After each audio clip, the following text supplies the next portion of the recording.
JM is a systemic autoimmune disease in which the body's immune system is attacking different tissues. The most common presentation of dermatomyositis is the rash.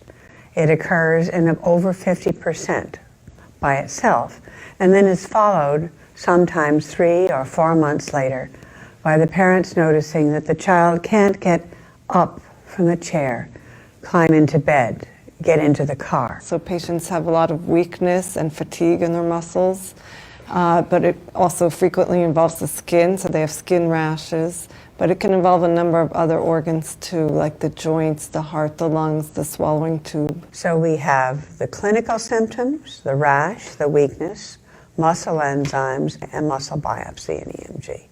Those are the criteria to make the diagnosis of JDN.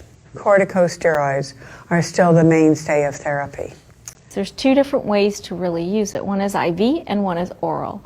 There is a difference as to what people think we should do, but if someone has more illness, has problems swallowing, has more classic skin findings that we get worried about in terms of it meaning that their muscles can be more severe, we will use IV steroids. The real issue is with a high dose of intravenous prednisone, methylprednisolone, you can turn off the inflammatory response in most people faster. Many doctors today are also using methotrexate right at the start of the illness, again to try to give more medication right up front to try to put the disease into remission as quickly as possible.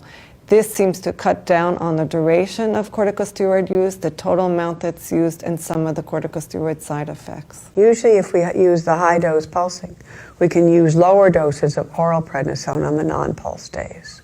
Methotrexate, with the things that go to help that so that you have no side effects or less side effects, which are vitamin D and calcium, Prilosec or Prevacid for the stomach, and folic acid, so you prevent hair loss of the methotrexate. So for everything, we have a little bit of a modifying agent. When your child is first sick with JDN, likely that will be the sickest that they get. So we could expect to begin to see improvement. For some children, it's as soon as a day or 2 after starting medicine. For others, it takes a few weeks to even a few months for things to turn around. While you're on high-dose steroids, a child will not have height growth. We know that it suppresses some of the normal hormones, like growth hormone, and the whole process of growth hormone when you're on high-dose steroids. So again, a reason for us to use it for a limited amount of time so we can get a child growing again. We also worry about the steroids causing weight gain in specific areas. It loves to give you weight gain in your face and around your abdomen.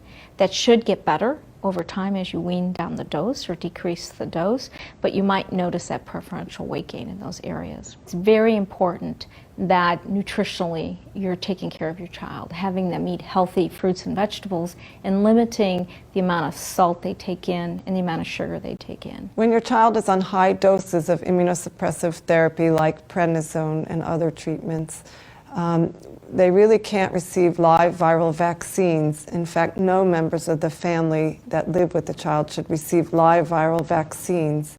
The reason for this is that the vaccine contains the actual infectious agent, and that is shed by the child and exposes them potential risk of that infection.